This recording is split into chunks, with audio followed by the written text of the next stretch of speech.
El libro del tabú, por Alan Watts. Te invito a que sigas el canal para estar al tanto de todas las partes de este audiolibro. Capítulo 1. Información interior. ¿Qué es justamente lo que debe saber un hombre o mujer jóvenes para estar en conocimiento?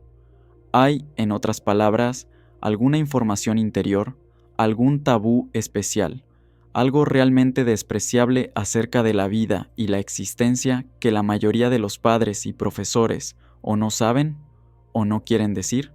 En Japón una vez fue costumbre darle a una joven pareja, por casarse, un libro de almohada. Este era un pequeño libro de dibujos impresos en madera, a menudo coloreados, mostrando todos los detalles de la relación sexual. No solo era, como dicen los chinos, que una imagen vale más que 10,000 palabras, era también que esto liberaba a los padres de la pena de explicar estos temas íntimos cara a cara. Pero hoy en Occidente puedes obtener esa información en cualquier kiosco o librería. El sexo no es más un tabú serio. Los adolescentes a veces saben más de eso que los adultos. Pero si el sexo no es más el gran tabú, ¿qué lo es? Porque siempre hay algo tabú, algo reprimido, que no se admite, o que es mirado solo rápidamente con el rabillo del ojo, porque una mirada directa es demasiado perturbadora. Los tabús yacen dentro de los tabús, como las pieles de la cebolla. ¿Cuál sería, entonces, el libro que los padres podrían deslizar bajo la almohada a sus hijos y las madres a sus hijas, sin admitirlo abiertamente jamás? En algunos círculos hay un fuerte tabú sobre la religión, hasta en círculos donde la gente va a la iglesia a leer la Biblia. Allí, la religión es un asunto de uno mismo, privado. Es una mala manera hablar o argumentar sobre eso, y muy mal de hecho hacer un gran acto de piedad. Sin embargo, cuando entras al interior de casi cualquier religión actual, te preguntas, ¿por qué Carrizo era tanto misterio? De seguro, el libro que tengo en mente no sería la Biblia, el buen libro, esa antología fascinante de sabiduría ancestral, historia y fábula que ha sido tratada por tanto tiempo como una vaca sagrada, que bien se podría guardar bajo llave por un siglo o dos, para que las personas lo oyeran otra vez, pero con los oídos limpios. De hecho, hay secretos en la Biblia, y algunos muy subversivos, pero están tan silenciados con las complicaciones, con los símbolos arcaicos y las maneras de pensar, que el cristianismo se ha hecho increíblemente difícil de explicar a una persona moderna. Esto es, a menos que te contentes con dejarlo correr y ser bueno y tratar de imitar a Jesús, pero nadie explica nunca cómo hacer eso con exactitud. Para hacerlo necesitas un poder especial de Dios conocido como gracia, pero todo lo que sabemos realmente de la gracia es que algunos la tienen o otros no. Las religiones actuales, judía, cristiana, maometana, hindú o budista, como las practican ahora, son como minas exhaustas, muy difíciles de cavar. Con algunas excepciones no muy fáciles de encontrar, sus ideas acerca del hombre y el mundo, sus imágenes, sus ritos y sus nociones de la buena vida no parecen encajar con el universo como lo conocemos ahora, o con un mundo humano que está cambiando tan rápidamente que mucho de lo que aprendes en la escuela ya es obsoleto el día que te gradúas. El libro en el que estoy pensando no sería religioso en el sentido usual, pero tendría que discutir muchas cosas en las que las religiones han estado interesadas: el universo y el lugar del hombre en él, el misterioso centro de experiencia que llamamos el yo, los problemas de la vida y el amor, el dolor y la muerte, y la pregunta completa de si la existencia tiene significado en cualquier sentido de la palabra, porque hay un creciente temor de que la existencia sea una carrera de ratas hacia una trampa. Los organismos vivos, incluyendo las personas, son simples tubos los cuales ponen cosas en un extremo y los dejan salir por el otro lado, lo cual hacen constantemente hasta que se desgastan de tanto hacerlo. Así que para mantener el embutido funcionando, los tubos encuentran maneras de hacer nuevos tubos, los cuales también ponen cosas en un extremo y los dejan salir por el otro. En el extremo de entrada hasta pueden desarrollar ganglios o nervios llamados cerebros, con ojos y oídos, para que les sea más fácil encontrar alrededor cosas que tragar. Y cuando tienen suficiente de comer, usan su energía extra meneándose en patrones complicados, haciendo todo tipo de ruidos al soplar aire hacia adentro o hacia afuera del orificio de entrada, y agrupándose para pelear contra otros grupos. Con el tiempo, los tubos tienen tal abundancia de accesorios pegados que es difícil reconocerlos como meros tubos, y logran hacerlo en una variedad impresionante de formas. Hay una regla vaga de no comer tubos de tu propia forma, pero en general hay una seria competencia sobre quién va a ser el mejor tipo de tubo. Todo esto parece maravillosamente frívolo, y sin embargo, cuando empiezas a pensar acerca de esto, empieza a ser más maravilloso que frívolo. De hecho, parece extremadamente estrambótico. Es un tipo especial de iluminación el tener este sentimiento de que lo usual, la manera en que las cosas son normalmente, es estrambótico, pavoroso y altamente improbable.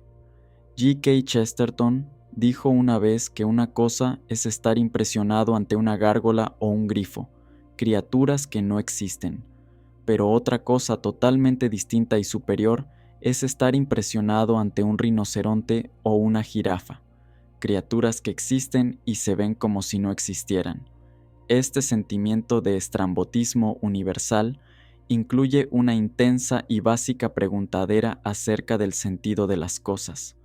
¿Por qué, de todos los mundos posibles, esta colosal y aparentemente innecesaria multitud de galaxias en un misterioso continuo de espacio-tiempo curvo, estas miríadas de diferentes especies de tubos participando en juegos frenéticos de evolución, estas incontables maneras de hacerlo, desde la elegante arquitectura del cristal de nieve o la diatomea hasta la sobrecogedora magnificencia del pájaro lira o del pavo real?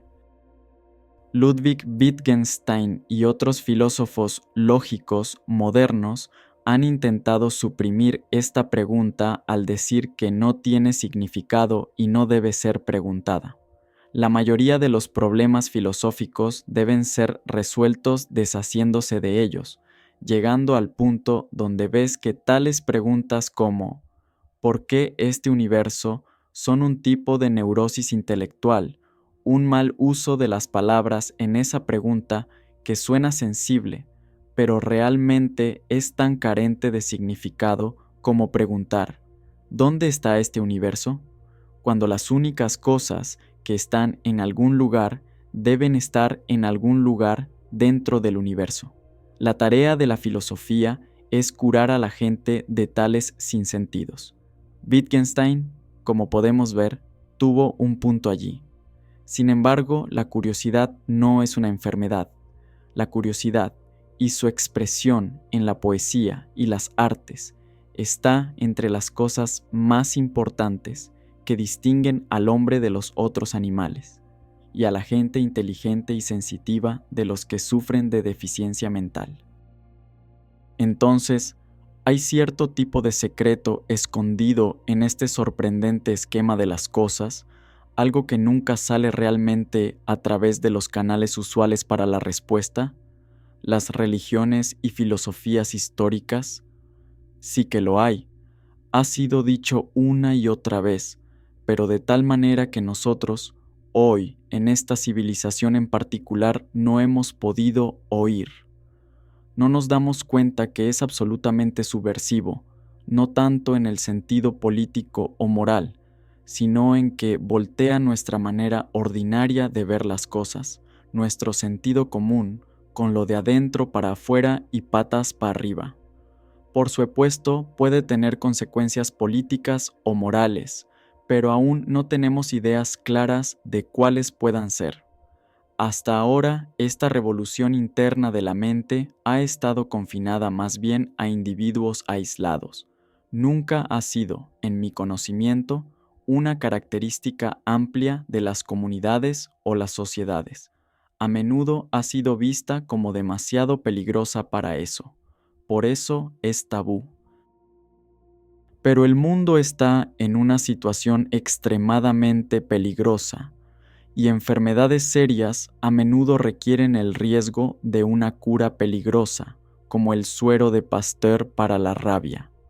No es que simplemente pudiéramos volar el planeta completo con bombas nucleares, estrangularnos a nosotros mismos con la sobrepoblación, destruir nuestros recursos naturales gracias a una pobre conservación, o arruinar el suelo y sus productos con químicos y pesticidas impropiamente entendidos. Más allá de todo eso está la posibilidad de que la civilización pueda ser un gran éxito tecnológico, pero a través de métodos que la mayoría de las personas encontrarían desconcertantes, amenazadores y desorientadores, porque por una sola razón los métodos se mantendrían cambiando. Sería como participar en un juego en el cual las reglas son constantemente cambiadas sin que hayan estado claras jamás.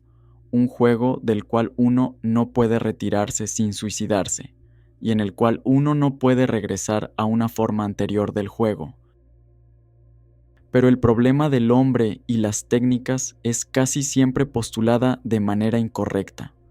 Se ha dicho que la humanidad ha evolucionado de un solo lado, creciendo en poder técnico sin ningún crecimiento comparable en la integridad moral, o, como preferirían decir algunos, sin un progreso comparable en la educación y el pensamiento racional. Aún así, el problema es más básico. La raíz del asunto es la manera en la cual sentimos y nos concebimos a nosotros mismos como seres humanos, nuestra sensación de estar vivos, de la existencia individual y la identidad. Sufrimos de alucinación, de una sensación falsa y distorsionada de nuestra propia existencia como organismos vivos.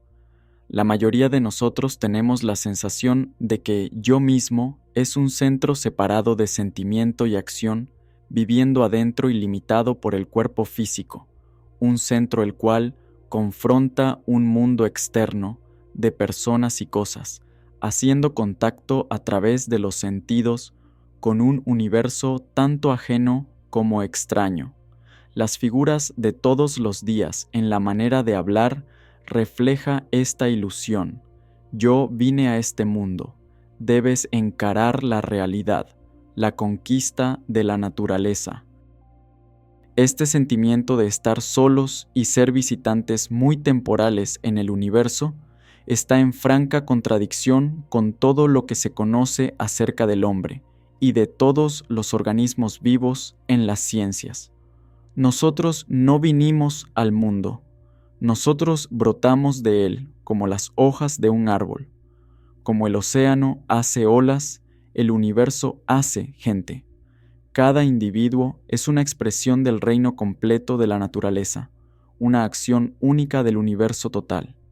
Este hecho es experimentado raramente, si acaso, por la mayoría de los individuos.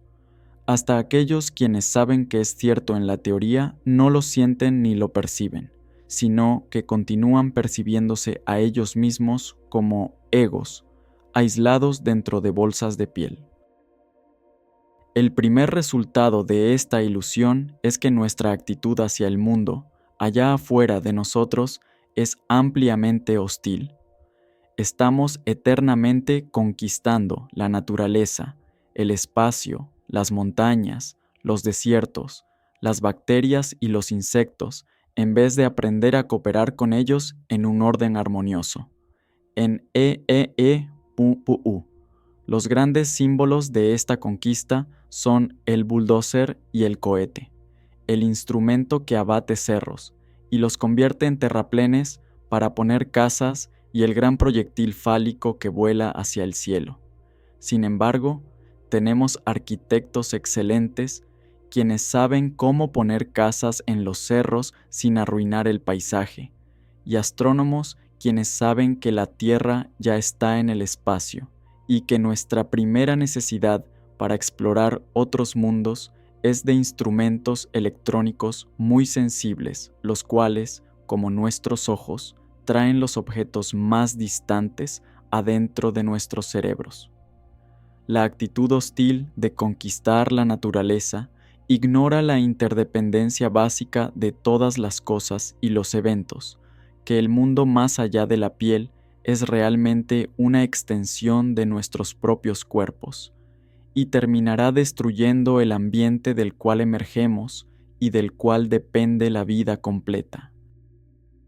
El segundo resultado de sentir que somos mentes separadas en un universo ajeno y mayormente estúpido es que no tenemos sentido común.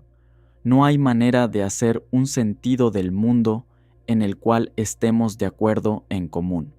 Es mi opinión contra la tuya, y entonces el propagandista más agresivo y violento, y por eso insensible, hace las decisiones. Una confusión de opiniones en conflicto unidas por la fuerza de la propaganda es la peor fuente posible de control para una tecnología poderosa. Parece, entonces, que necesitamos algún genio que invente una nueva religión, una filosofía de la vida y una visión del mundo, que sea plausible y aceptable generalizadamente para finales del siglo XX, y gracias a la cual cada individuo pueda sentir que el mundo como un todo y su propia vida en particular tengan sentido. Esto, como ha mostrado la historia repetidamente, no es suficiente. Las religiones son divisivas y pendencieras. Son una forma de aislamiento porque dependen de la separación de los salvos y los condenados, los verdaderos creyentes y los herejes, los que son del grupo y los que no son del grupo. Hasta las religiones liberales hacen el juego de somos más tolerantes que ustedes. Más aún, como sistemas de doctrina, simbolismo y comportamiento, las religiones se endurecen en instituciones que deben ordenar lealtad, ser defendidas y mantenerse puras, y porque toda creencia es esperanza ferviente, y por eso un disfraz para la duda y la incertidumbre, las religiones deben hacer conversos. Mientras más gente esté de acuerdo con nosotros, menor es la inseguridad acerca de nuestra posición. Al final, uno es comprometido a ser cristiano o budista, así sea lo que venga en la forma de nuevos conocimientos. Las ideas nuevas e indigeribles deben ser amoldadas a la tradición religiosa, sin importar la inconsistencia con las doctrinas originales, para que el creyente todavía pueda tomar posición y decir: yo, primero y antes que nada, soy un seguidor de Cristo, Mahoma, Buda o quien sea. El compromiso irrevocable con cualquier religión no solo es un suicidio intelectual, es falta de fe positiva, porque cierra la mente a cualquier visión nueva del mundo. La fe es, sobre todo, apertura, un acto de confianza en lo desconocido. Un ardiente testigo de Jehová una vez trató de convencerme de que, si había un Dios de amor, Él ciertamente proveería a la humanidad de un libro de texto confiable e infalible para la guiatura de la conducta. Yo repliqué que ningún Dios considerado destruiría la mente humana al hacerla tan rígida e inaceptable como para depender de un solo libro, la Biblia, para todas las respuestas, porque el uso de las palabras, y por ende de un libro, es apuntar más allá de las palabras mismas a un mundo de vida y experiencia, que no es simplemente palabras o ni siquiera ideas. Así como el dinero no es riqueza real, comestible, los libros no son la vida, idolizar las escrituras es como comer papel moneda. Entonces, el libro que me gustaría deslizar bajo la almohada de mis hijos sería él mismo resbaloso. Este los haría resbalar a un nuevo dominio, no de ideas solamente, sino de experiencias y sentimientos. Sería un remedio temporal, no una dieta, un punto de partida, no un punto de referencia perpetuo. Ellos lo leerían y ya, porque si estuviera escrito bien y claramente, ellos no tendrían que regresar a leerlo una y otra vez, buscando significados ocultos o para clarificar doctrinas oscuras. No necesitamos una nueva religión o una nueva Biblia. Necesitamos una nueva experiencia, un nuevo sentimiento de lo que es ser yo, el hecho verdadero de la vida, el cual es, por supuesto, una visión profunda y secreta, es que nuestra sensación normal del yo es un engaño, o, en el mejor de los casos, un papel temporal que estamos representando, o ha sido impuesto para ser representado, con nuestro propio consentimiento tácito, así como toda persona hipnotizada básicamente está dispuesta a ser hipnotizada. El tabú más fuertemente reforzado de todos los tabús conocidos es el tabú contra saber quién o qué eres tú realmente detrás de la máscara de tu ego aparentemente separado, independiente y aislado. No estoy pensando en el bárbaro id o inconsciente de Freud como la realidad actual detrás de la fachada de la personalidad. Freud, como deberíamos ver, estaba bajo la influencia de la moda del siglo XIX llamada reduccionismo, una curiosa necesidad de rebajar la inteligencia y la cultura humana al llamarla un subproducto casual de fuerzas ciegas e irracionales. Ellos trabajaron muy duro, entonces, para probar que las uvas pueden crecer en los matorrales de espinas. Como es a menudo la manera, lo que hemos suprimido y menospreciado es algo sobrecogedoramente obvio. La dificultad es que es tan obvio y básico que difícilmente se pueden conseguir las palabras para describirlo. Los alemanes lo llaman un Hintergedanke, una comprensión que yace tácitamente en la parte de atrás de nuestras mentes, la cual no podemos admitir fácilmente hasta para nosotros mismos. La sensación de yo como un centro aislado y solitario del ser es tan poderosa y de tanto sentido común y tan fundamental para nuestros modos de hablar y pensar, para nuestras leyes e instituciones sociales, que no podemos experimentar el yo excepto como algo superficial en el esquema del universo. Yo parezco ser una luz breve que titila solo una vez en todos los aeones del tiempo, un organismo raro, complicado y demasiado delicado al margen de la evolución biológica, donde la ola de la vida se desparrama en gotas individuales multicolores que brillan solo por un momento y se desvanecen para siempre. Bajo tal condicionamiento, parece imposible y hasta absurdo darse cuenta que el yo no reside en la gota solamente, sino en la oleada completa de energía que va desde las galaxias hasta los campos nucleares en mi cuerpo. En este nivel de existencia, yo soy inmesurablemente viejo. Mis formas son infinitas y sus idas y venidas son simplemente los pulsos o vibraciones de un flujo de energía único y eterno. La dificultad de darse cuenta de que esto es así es que el pensamiento conceptual no puede verlo. Es como si los ojos estuvieran tratando de verse a sí mismos directamente, o como si uno estuviera tratando de describir el color de un espejo en términos de los colores reflejados en el espejo. Así como la vista es algo más que todas las cosas que miramos, la fundación o piso de nuestra existencia y nuestra conciencia no puede ser entendida en términos de las cosas que conocemos. Estamos forzados, por eso, a hablar de ello a través de mitos. Eso es a través de metáforas especiales, analogías e imágenes que dicen a qué se parece, que es distinto a lo que es. En un extremo de su significado, un mito es una fábula, algo falso o supersticioso, pero en el otro extremo, un mito es una imagen útil y fructífera, mediante la cual le damos sentido a la vida de la misma manera que podemos explicar las corrientes eléctricas al compararlas con el comportamiento del agua o del aire. Sin embargo, un mito, en este último sentido, no debe ser tomado literalmente, así como la electricidad no debe ser confundida con el aire o el agua. Entonces, al usar un mito, uno debe tener cuidado de no confundir la imagen con el hecho, lo cual sería como escalar una señal de tránsito en vez de seguir la carretera. El mito, entonces, es la forma en la cual trato de responder cuando los niños me preguntan aquellas preguntas metafísicas fundamentales que llegan tan rápidamente a sus mentes. ¿De dónde vino el mundo? ¿Por qué Dios hizo el mundo? ¿Dónde estaba yo antes de nacer? ¿A dónde va la gente cuando muere?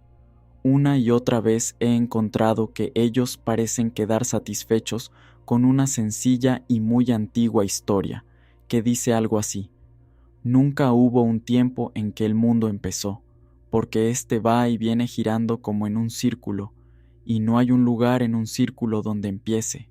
Mira mi reloj, el cual dice el tiempo. Este gira, y así el mundo se repite a sí mismo una y otra vez. Y como las manecillas del reloj suben hasta las 12 y bajan hasta las 6, así también hay el día y la noche, despertarse y dormirse, vivir y morir, verano e invierno. No podrías tener uno de estos sin el otro, porque no serías capaz de saber que es negro hasta que lo hayas visto comparado con el blanco, o el blanco hasta que lo hayas comparado con el negro. De la misma manera, hay veces cuando el mundo es y veces cuando no es, porque si el mundo fuera continuamente sin descanso por siempre eternamente, se aburriría horriblemente de sí mismo. Este va y viene, ahora lo ves y ahora no. Así que como no se cansa de sí mismo, siempre regresa otra vez después de desaparecer. Es como tu respiración, esta entra y sale, y si tratas de sostenerla adentro todo el tiempo, te sientes terriblemente mal. También es como el juego del escondite, porque siempre es divertido encontrar nuevas maneras de esconderse y buscar a alguien quien nunca se esconde en el mismo lugar. A Dios también le gusta jugar a las escondidas, pero como no hay nada afuera de Dios, Él no tiene a nadie sino a sí mismo para jugar. Pero Él soluciona esta dificultad pretendiendo que Él no es Él mismo. Esta es la manera de esconderse de sí mismo. Él pretende que Él es tú y yo y todas las personas del mundo, todos los animales, todas las plantas, todas las rocas y todas las estrellas. De esta manera, Él tiene aventuras extrañas y maravillosas, algunas de las cuales son terribles y asustan.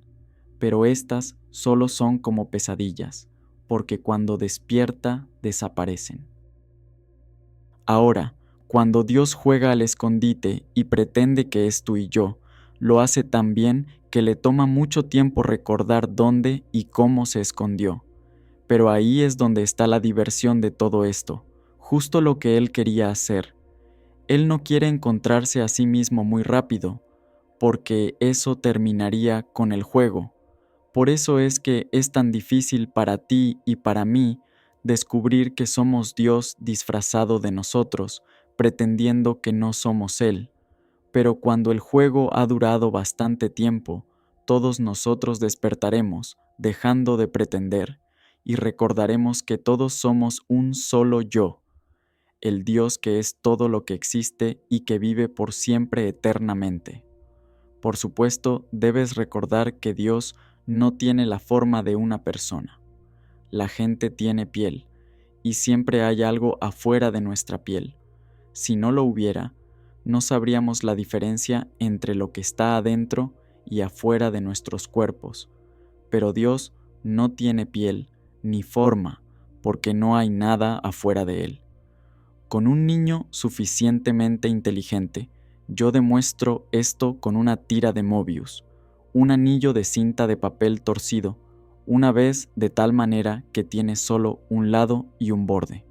El adentro y el afuera de Dios es lo mismo. Y como he estado hablando de Dios como Él y no ella, Dios no es hombre ni mujer. No dije ello, porque usualmente decimos ello para referirnos a cosas que no están vivas. Dios es el yo del mundo, pero no puedes ver a Dios por la misma razón que, sin un espejo, no te puedes ver a ti mismo a los ojos, y ciertamente no puedes morderte tus propios dientes o ver adentro de tu cabeza. Tu yo está tan bien escondido porque es Dios escondiéndose. Podrías preguntar por qué Dios a veces se esconde en la forma de personas malas, o pretende ser gente que sufre grandes enfermedades y dolor. Acuérdate, primero, que Él no está haciéndole esto a más nadie sino a sí mismo. Recuerda, también, que en casi todos los cuentos que disfrutas hay gente mala y gente buena, porque el suspenso del cuento es encontrar cómo la gente buena obtendrá lo mejor de lo malo. Es lo mismo cuando juegas cartas. Al principio del juego barajamos las cartas desordenadamente, lo cual es como las cosas malas del mundo, pero la idea del juego es poner ese desorden en un buen orden, y el que lo hace mejor es el ganador. Entonces barajamos las cartas una vez más y jugamos otra vez, y así sucede en el mundo. Esta historia, obviamente en forma mítica, no es dada como una descripción científica de cómo son las cosas. Está basado en la analogía de juegos y dramas, y usando la muy gastada palabra Dios para el jugador, el cuento clama solo ser parecido a cómo son las cosas. Lo use así como los astrónomos usan la imagen de un globo negro con manchitas blancas que se infla para explicar el universo en expansión. Las manchitas blancas representan a las galaxias. Pero para la mayoría de los niños y muchos adultos, el mito es a la vez inteligible, sencillo y fascinante. En contraste, tantas otras explicaciones míticas del mundo son crudas, tortuosas e ininteligibles, pero mucha gente piensa que creer en las proposiciones y símbolos ininteligibles de sus religiones es una prueba de fe.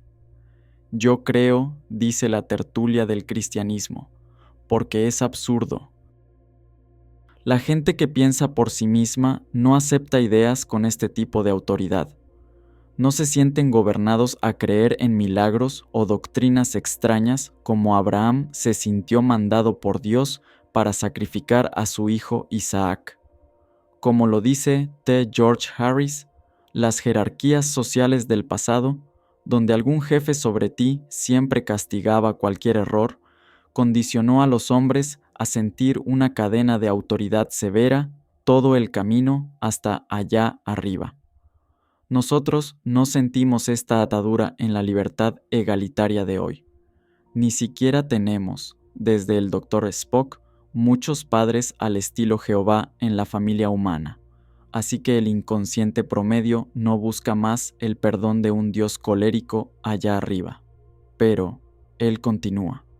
Nuestra generación conoce un infierno frío, un confinamiento solitario en esta vida, sin un Dios que condene o salve.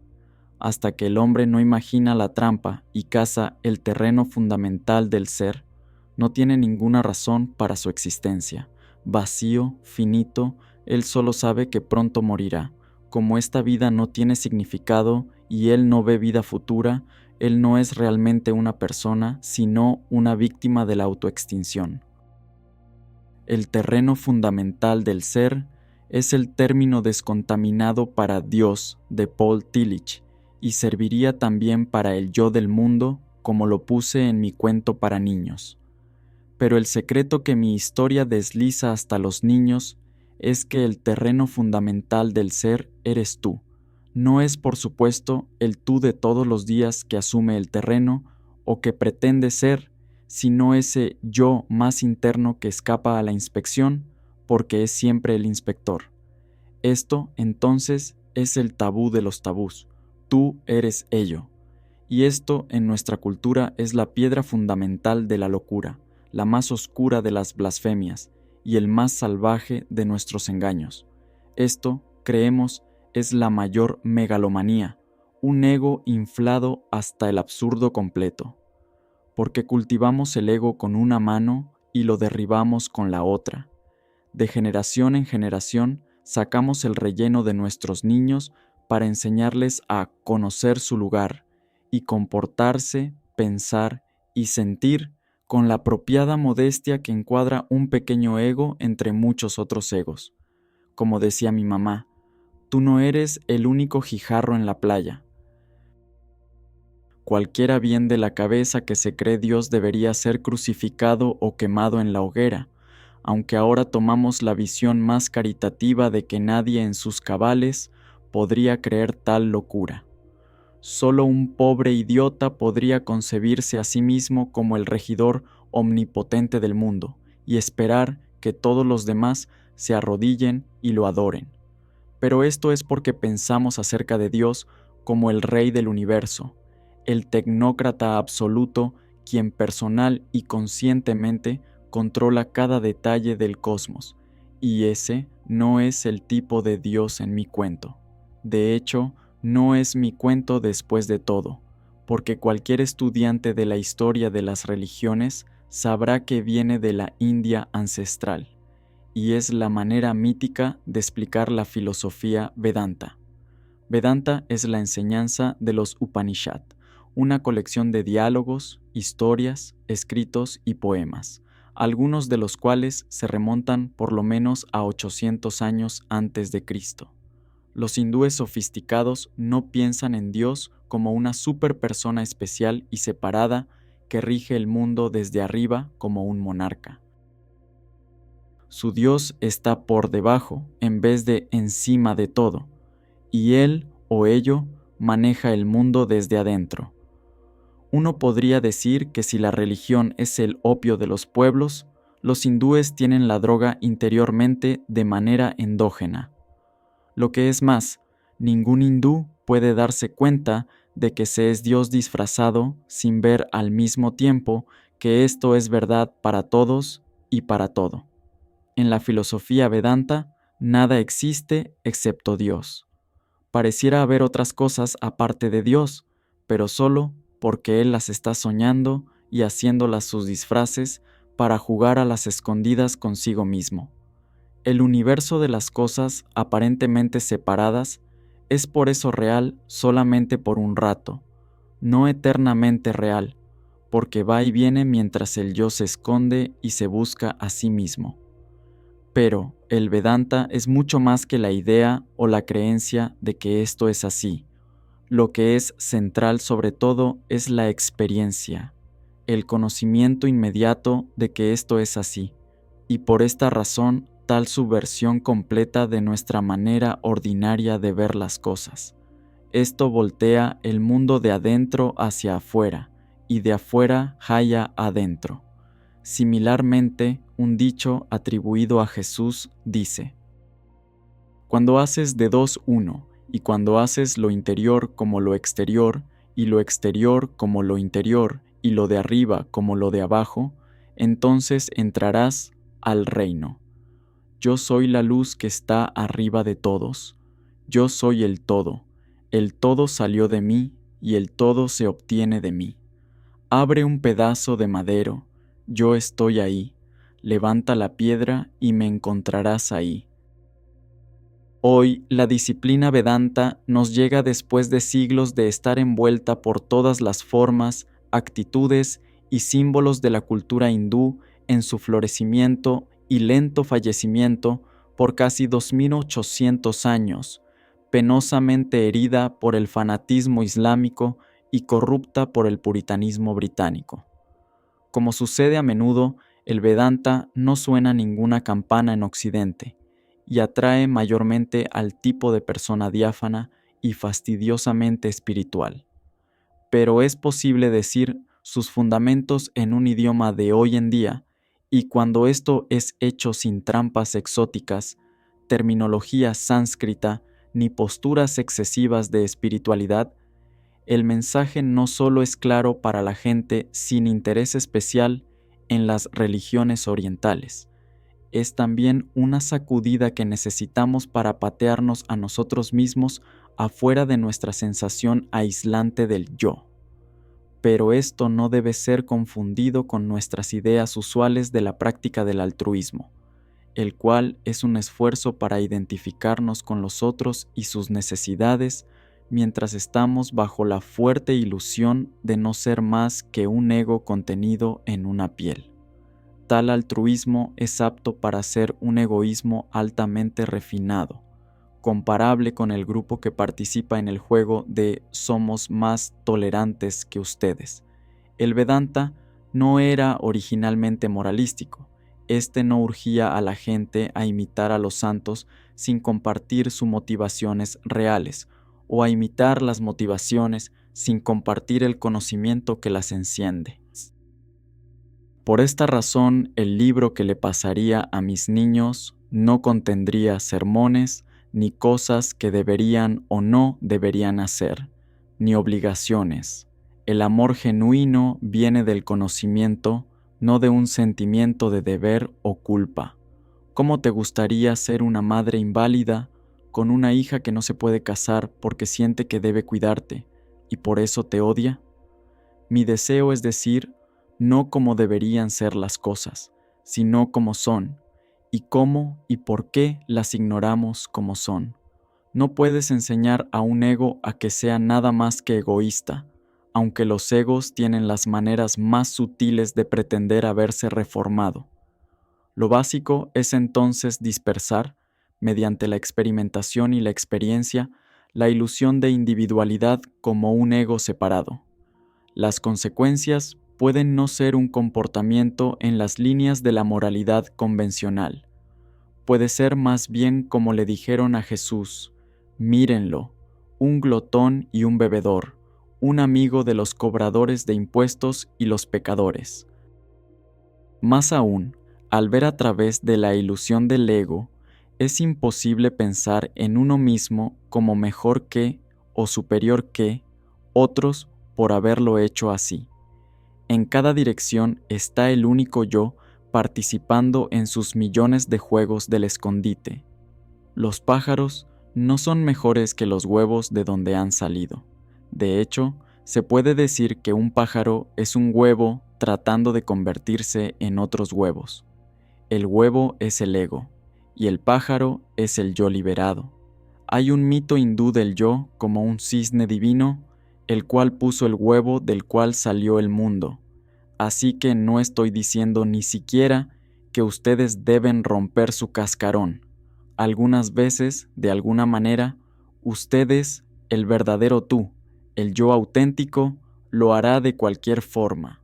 Pero no es imposible que el rol del yo sea permanecer sin despertar en la mayoría de sus disfraces humanos, y así traer el drama de la vida sobre la tierra a su final en una vasta explosión.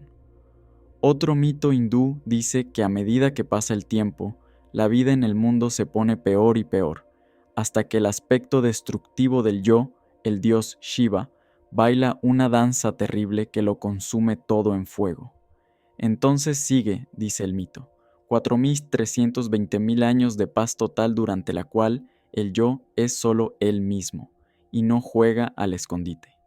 Y entonces empieza el juego otra vez, empezando como un universo de perfecto esplendor, el cual empieza a deteriorarse solo después de 1.728.000 años. Y cada ronda del juego está diseñado de tal manera que las fuerzas de la oscuridad se presentan a sí mismas por solo un tercio del tiempo, disfrutando al final de un breve pero realmente ilusorio triunfo. Hoy calculamos la vida en este planeta solamente en periodos de tiempo mucho más vastos. Pero de todas las civilizaciones antiguas, la hindú tiene la visión más imaginativa del tiempo cósmico. Y recuerden, esta historia de los ciclos de la aparición y desaparición del mundo es un mito, no ciencia, una parábola más que una profecía. Es una manera de ilustrar la idea de que el universo es como el juego del escondite. Si no estoy diciendo, entonces, que ustedes deberían despertar de la ilusión del ego ni ayudar a salvar al mundo del desastre, ¿por qué el libro? ¿Por qué no sentarse y dejar que las cosas sigan su curso? Simplemente que es parte de las cosas tomando su curso, por lo que escribo. Como ser humano es mi naturaleza disfrutar y compartir la filosofía. Hago esto de la misma manera que algunos pájaros son águilas y otros palomas. Algunas flores son lilas y otras rosas. Yo me doy cuenta, también, que mientras menos sermoneo, es más posible que me oigan. Capítulo 2. El juego de negro y blanco.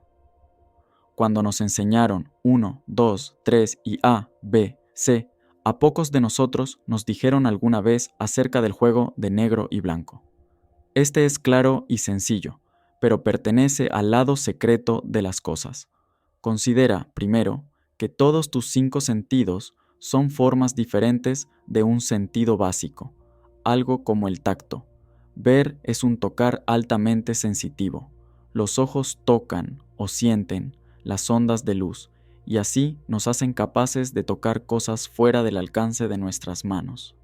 Similarmente, los oídos tocan las ondas sonoras en el aire, y la nariz las minúsculas partículas de polvo y gas. Pero los complejos patrones y cadenas de neuronas que constituyen estos sentidos están compuestos por neuronas individuales que son capaces de cambiar solo entre dos estados, encendido o apagado, on-off. Para el cerebro central, las señales individuales de las neuronas son sí o no. Eso es todo. Pero sabemos por las computadoras que emplean aritmética binaria en donde las únicas figuras son 0 y 1, que estos elementos sencillos pueden formarse en los patrones más complejos y maravillosos. En este respecto, nuestro sistema nervioso y las computadoras 0 y 1 son muy semejantes a todo lo demás, porque el mundo físico es básicamente vibración. Así pensemos esta vibración en términos de ondas o partículas, o quizás ondículas o avícoles. Nunca encontramos una cresta de la onda sin un valle o una partícula sin un intervalo, o espacio entre ella y las otras. En otras palabras, no existe tal cosa como media onda, o una partícula sola sin un espacio a su alrededor. No hay encendido sin apagado, ni arriba sin abajo. Aunque los sonidos de alta vibración parecen ser continuos, puro sonido, no lo son. Cada sonido es en realidad sonido, silencio, solo que el oído no registra esto conscientemente cuando la alternación es muy rápida. Estos silencios solo se pueden oír, por ejemplo, en las notas más bajas audibles de un órgano. La luz también no es luz pura, sino luz-oscuridad. La luz pulsa en ondas, con su movimiento esencial arriba-abajo, y en algunas condiciones la velocidad de las vibraciones de luz puede ser sincronizada con otros objetos móviles de manera tal que estos objetos parecen estar detenidos. Mientras los ojos y los oídos registran y responden a ambos los pulsos altos y los pulsos bajos de estas vibraciones, la mente, que se podría decir que es nuestra atención consciente, se da cuenta solo de los pulsos altos. El intervalo oscuro, silente o apagado es ignorado. Es casi un principio general que la conciencia ignora los intervalos, y sin embargo no se puede dar cuenta de ningún pulso de energía sin ellos. Si pones la mano en la rodilla de una chica atractiva y solo la dejas ahí, puede dejar de notarla. pero si te mantienes palmeándole la rodilla, ella sabrá que estás ahí e interesado, pero ella se da cuenta y tú esperas que valore más lo encendido que lo apagado. Sea como sea, todas las cosas que creemos que existen son siempre encendido, apagado. Encendido solo o apagado solo no existen. Mucha gente imagina que al escuchar música ellos oyen simplemente una sucesión de tonos, individuales o en grupos llamados acordes. Si eso fuera verdad, como en los casos excepcionales de personas sordas a los tonos, la gente no oiría ni música ni melodía, solo una sucesión de ruidos. Oír la melodía es oír los intervalos entre los tonos, aunque no te des cuenta, y a pesar que estos intervalos particulares no son periodos de silencio, sino pasos de largo variable entre los puntos en la escala musical. Estos pasos o intervalos son espacios de audición, distintos de los espacios de distancia entre los cuerpos o los espacios de tiempo entre los eventos. Sin embargo, el hábito general de la atención consciente es, de varias maneras, ignorar los intervalos. La mayoría de la gente piensa, por ejemplo, que espacio es solo nada hasta que sucede que está lleno de aire.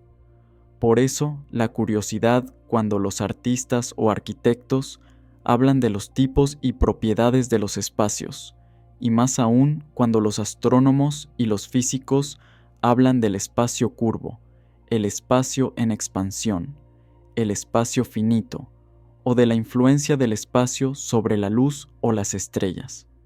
Por este hábito de ignorar los espacios intervalos, no nos damos cuenta que así como el sonido es una vibración de sonido, silencio, el universo completo, esto es, la existencia, es una vibración de sólido, espacio, porque los sólidos y los espacios van juntos tan inseparablemente como los adentros con los afueras.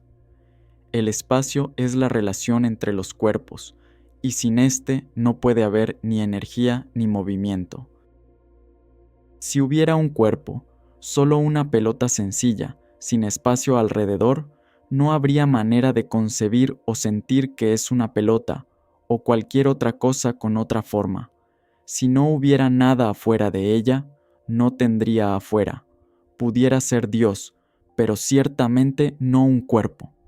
Igualmente, si solo hubiera espacio, solamente con nada en él, no sería espacio después de todo, porque no hay espacio excepto el espacio entre las cosas, adentro de las cosas, o afuera de las cosas.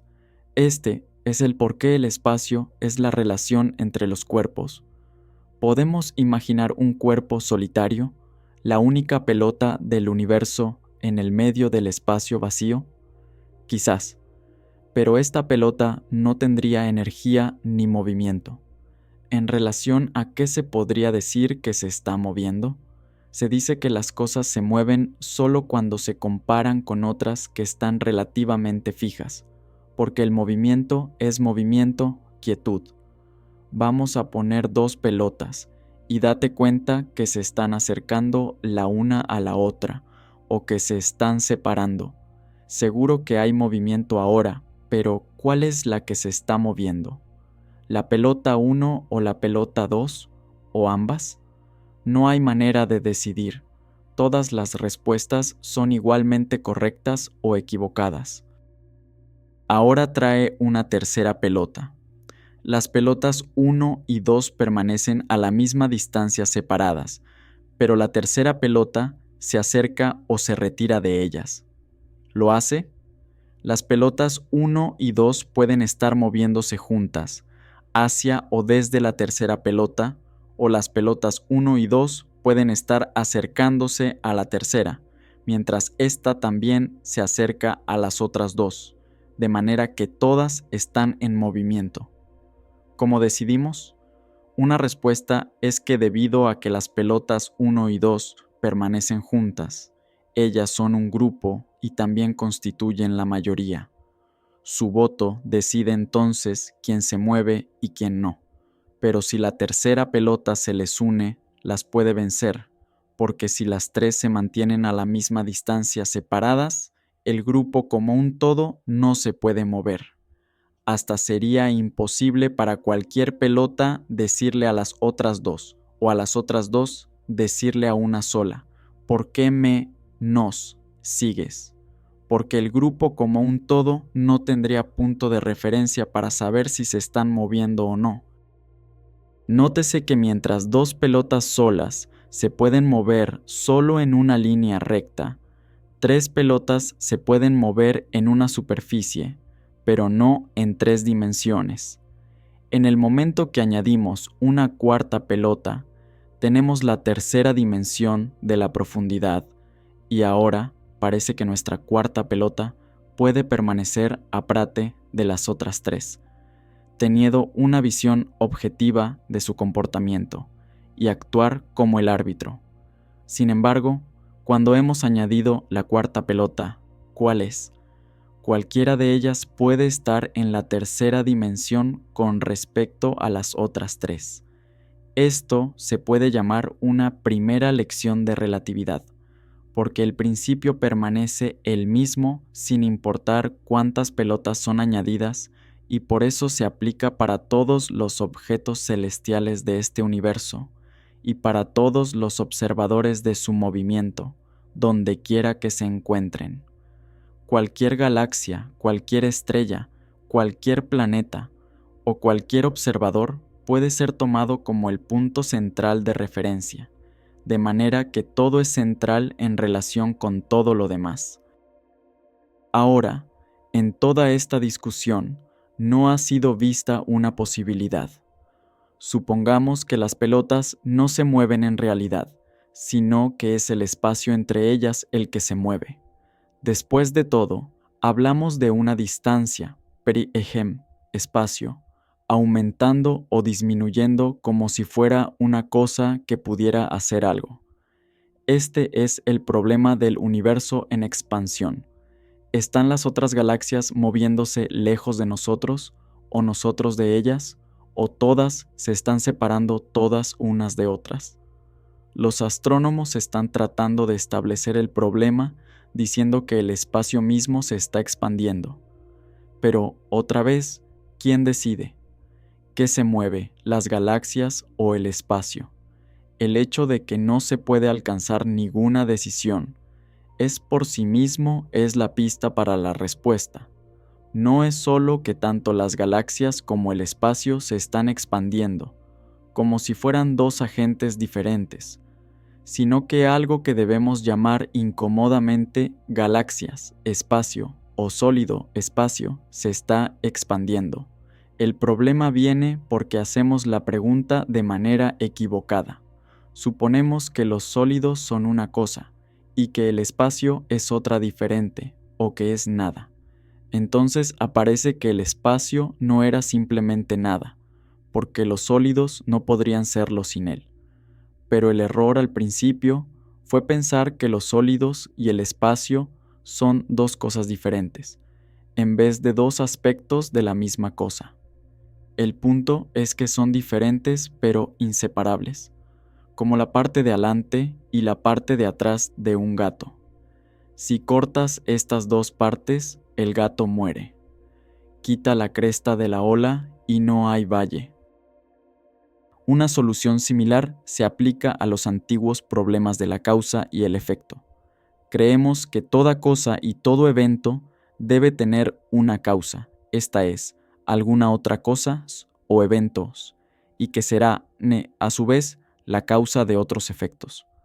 ¿Cómo una causa lleva a un efecto?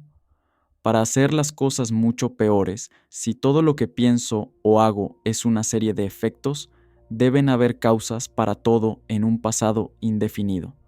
Si eso es así, entonces no puedo hacer nada. Simplemente soy un monigote jalado por cuerdas que vienen de épocas mucho más allá de mi vista. Otra vez, este es un problema que viene de hacer la pregunta equivocada. Aquí hay alguien que nunca ha visto un gato. Él está viendo a través de una ranura estrecha en una pared, y del otro lado va caminando un gato. Él ve primero la cabeza, después con forma menos distintiva el tronco peludo, y entonces ve la cola. Extraordinario. El gato se voltea y camina de regreso, y otra vez ve la cabeza, y un pelín después la cola. Esta secuencia empieza a parecer algo regular y confiable. Entonces, otra vez, el gato se voltea y él presencia la misma secuencia regular. Primero la cabeza y más tarde la cola. Por esto, él razona que el evento cabeza es la causa invariable y necesaria para el evento cola, la cual es el efecto de la cabeza. Este lenguaje confuso viene de su error en ver que la cabeza y la cola van juntos. Las dos son parte de un gato. El gato no nació como una cabeza, la cual algo después causó una cola. El gato nació todo de una pieza, un gato con cabeza y cola. El problema de nuestro observador es que estaba viendo a través de una ranura estrecha y no podía ver el gato completo en una sola mirada. La ranura estrecha en la pared es muy parecida a la manera en que vemos la vida con la atención consciente, porque cuando atendemos a algo, ignoramos todo lo demás. La atención es percepción estrecha, es una manera de ver la vida pedacito por pedacito, usando la memoria para alinear los pedacitos juntos, como cuando examinamos un cuarto oscuro con una linterna que tiene un foco muy estrecho.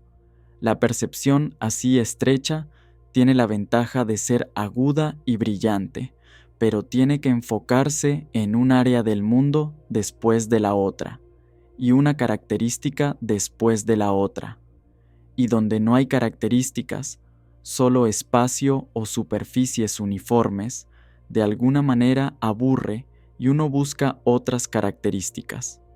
La atención es por esto algo como el mecanismo de registro, escáner, en el radar o la televisión, y Norbert Wiener y sus colegas encontraron alguna evidencia de que hay un proceso similar en el cerebro. Pero un proceso de registro, escáner, que observa el mundo pedacito por pedacito, pronto persuade al usuario que el mundo es una gran colección de pedacitos, y los llama cosas separadas o eventos. A menudo decimos que se puede pensar en una sola cosa a la vez. La verdad es que al mirar al mundo pedacito por pedacito, nos convencemos que consiste de cosas separadas, y así nos da el problema de cómo están conectadas estas cosas, y cómo son causas y efectos unas de otras. El problema nunca habría surgido si hubiéramos estado conscientes que es solo nuestra manera de ver al mundo lo que lo ha picado en pedacitos, cosas, eventos, causas y efectos separados. No vemos al mundo como una sola pieza como el gato con cabeza y cola. También hablamos de la atención como darse cuenta. Darse cuenta es seleccionar, dar importancia a algunos pedacitos de la percepción o alguna característica del mundo como más merecedora de hacerse notar, más significante que las otras. Atendemos a esto e ignoramos lo demás. Por esta razón, la atención consciente es al mismo tiempo ignorar, pejemes ignorancia, a pesar del hecho que nos da una imagen vívida de cualquier cosa en que elijamos darnos cuenta. Físicamente, vemos, oímos, gustamos y tocamos innumerables características sin darnos cuenta jamás. Puedes manejar 50 kilómetros, hablando al mismo tiempo con un amigo. Lo que notas y recuerdas es la conversación, pero de alguna manera respondiste a la carretera, a los otros carros, a las señales de tránsito y quién sabe a qué más, sin darte cuenta realmente, o sin enfocar tu faro mental en todo eso. Así también, puedes hablar con alguien en una fiesta sin recordar de manera inmediata qué ropas estaba usando, porque no son importantes o significantes para ti, aunque ciertamente tus ojos y nervios respondieron ante estas ropas. Tú las viste, pero realmente no las miraste. Parece que nos damos cuenta a través de un doble proceso en el cual el primer factor es una elección de lo que es interesante o importante. El segundo factor, trabajando simultáneamente con el primero, es que necesitamos una notación para casi cada cosa de la que podemos darnos cuenta. La notación es un sistema de símbolos, palabras, números, signos, imágenes simples como cuadrados o círculos, notas musicales, letras, ideogramas como en chino, y escalas para dividir y distinguir las variaciones de color o de tonos. Tales símbolos nos permiten clasificar nuestros pedacitos de percepción. Son las etiquetas en las casillas en las cuales la memoria los clasifica, pero es más difícil darse cuenta de cualquier pedacito que no tenga etiqueta. Los esquimales tienen 5 palabras diferentes para la nieve, porque viven en ella y es importante para ellos.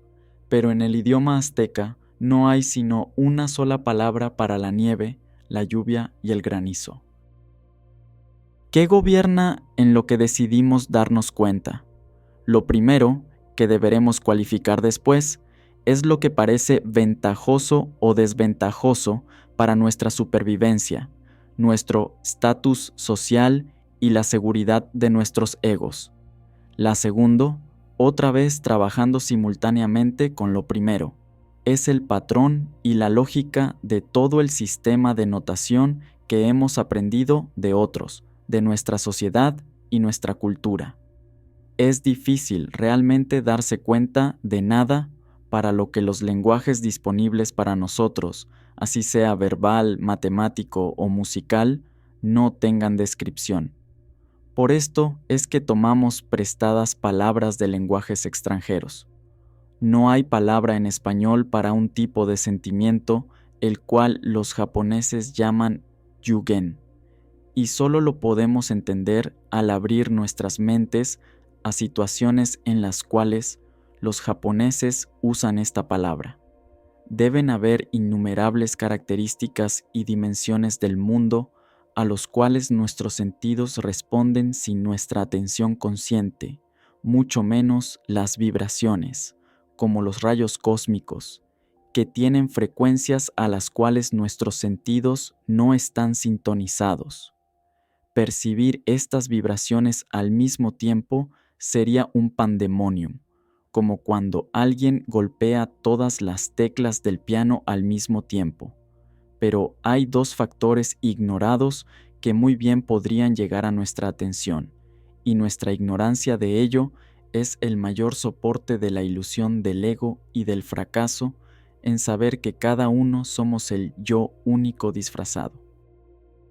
El primero es no darnos cuenta que los llamados opuestos, como la luz y la oscuridad, el sonido y el silencio, lo sólido y el espacio, encendido y apagado, adentro y afuera, aparecer y desaparecer, causa y efecto, son polos o aspectos de la misma cosa, pero no tenemos palabra para esa cosa, salvo conceptos vagos como la existencia, el ser, Dios o el terreno fundamental del ser. Para la mayoría, estos conceptos permanecen como ideas nebulosas sin convertirse en experiencias o sentimientos vívidos. El segundo, estrechamente relacionado, es que somos absorbidos por la atención consciente, convencidos de que este tipo estrecho de percepción no solo es la manera real de ver el mundo, sino también es la sensación muy básica de uno mismo como un ser consciente, es que estamos totalmente hipnotizados por esta visión desarticulada del universo. Realmente sentimos que este mundo es un ensamblaje de cosas separadas que de alguna manera se han unido, o a lo mejor se han separado, y que somos cada uno solo una de estas partes. Las vemos todas solas, nacidas solas, muriendo solas, quizás como pedacitos y fragmentos de un todo universal, o partes dispensables de una gran máquina. Raramente vemos todas las así llamadas cosas y eventos yendo juntas, como la cabeza y la cola del gato, o como los tonos y las inflexiones, subiendo y bajando, yendo y viniendo de una sola voz cantante. En otras palabras, no jugamos el juego de negro y blanco, el juego universal de arriba, abajo, encendido, apagado, sólido, espacio y cada uno, todos. En cambio, jugamos el juego de negro versus blanco o, más usualmente, blanco versus negro, porque especialmente cuando los ritmos de vibración son lentos como en el día y la noche o la vida y la muerte, estamos forzados a estar conscientes del aspecto negro o negativo del mundo. Entonces, no darnos cuenta de la inseparabilidad de los polos positivo y negativo del ritmo nos da miedo que el negro pueda ganar el juego, pero el juego blanco debe ganar no es más un juego, es una pelea hechizada por un sentido de frustración crónica, porque estamos haciendo algo tan loco como intentar mantener las montañas y deshacernos de los valles. La forma principal de esta pelea es vida versus muerte, la llamada batalla por la supervivencia, la cual se supone ser una tarea real y seria de todas las criaturas vivas. Esta ilusión se mantiene, porque la pelea es temporalmente exitosa. Vivimos hasta que no lo hacemos más. Y B, porque vivir requiere esfuerzo e ingenio, aunque esto también es verdad de juegos distintos de las peleas. Hasta donde sabemos, los animales no viven en constante ansiedad acerca de las enfermedades y la muerte, como lo hacemos nosotros, porque ellos viven en el presente. Claro que ellos también pelearán cuando tengan hambre o sean atacados. Debemos, sin embargo, ser cuidadosos al tomar a los animales como modelos de un comportamiento perfectamente natural. Si natural significa bueno o sabio, los seres humanos pueden ser mejores que los animales, aunque no siempre lo son. Pero los seres humanos, especialmente en la civilización occidental, hacen de la muerte el gran fantasma. Esto tiene algo que ver con la creencia popular cristiana de que la muerte es seguida por el suplicio del juicio final, cuando los pecadores serán consignados a los horrores temporales del purgatorio o a la eterna agonía del infierno. Más usual hoy es el miedo de que la muerte nos llevará a una nada eterna, como si eso pudiera ser algún tipo de experiencia, como ser enterrado vivo eternamente. No hay más amigos, no más luz del sol ni cantos de pajaritos, no más amor ni risas, no más océano ni estrellas, solo oscuridad sin fin. No vayas gentilmente hacia esa noche buena, lucha contra la muerte de la luz. La imaginación no puede entender la simple nada, y por eso llena el vacío con fantasías, como en los experimentos de carencia sensorial, donde los sujetos son suspendidos sin peso en cuartos sin ruidos ni luz. Cuando la muerte es considerada como la victoria final de negro sobre blanco, en la batalla mortalmente seria de blanco debe ganar, las fantasías que llenan el vacío son altamente asquerosas. Hasta nuestras fantasías populares del cielo están en el lado feo, porque la imagen usual de Dios es de un muy serio y pavoroso abuelo, en su trono en una iglesia colosal. Y, por supuesto, en una iglesia uno puede regocijarse decorosamente, pero no puede tener diversión real y bullanguera. Oh, ¿cuál debe ser su regocijo y gloria? Estos sábats sin fin que ve el bendito. ¿Quién quiere quedarse atascado en una iglesia, usando vestiduras blancas y cantando aleluya para siempre? Por supuesto, las imágenes son estrictamente simbólicas, pero todos sabemos cómo los niños se sienten acerca del sabbat protestante de antaño y del buen libro de Dios con su cubierta negra y su terrible tipografía. Los cristianos inteligentes superan esta mala imagen, pero en la niñez ha sido introducida en el subconsciente y continúa contaminando nuestros sentimientos acerca de la muerte. Los sentimientos individuales acerca de la muerte están condicionados por las actitudes sociales, y es dudoso que haya una emoción natural, desde el nacimiento, conectada con la muerte. Por ejemplo, se solía pensar que el dar a luz debería ser doloroso, como un castigo por el pecado original o por tener demasiada diversión al concebir al bebé, porque Dios ha dicho que Eva y todas sus hijas deberán traer a sus hijos con pena y dolor.